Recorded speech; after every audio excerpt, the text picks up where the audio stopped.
Ngayong gabi ang simula ng pinakahihintay na finale run ng Sex Bomb Girls Run 3 sa MOA Arena.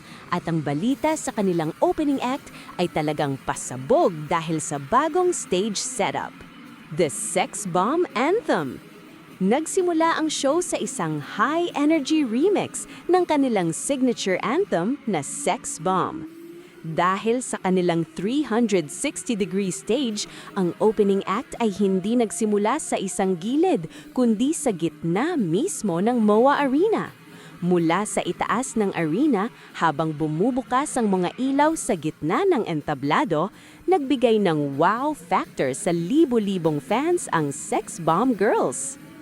Sa kauna-unahang pagkakataon, gumamit sila ng 360-degree stage kaya ramdam na ramdam ang bawat indak mula sa lahat ng sulok. Panoorin ang pagbabalik ng iconic girl group na nagpalaki sa atin.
Sa mga nakaraang round, naging tradisyon na ang pagkakaroon ng guests.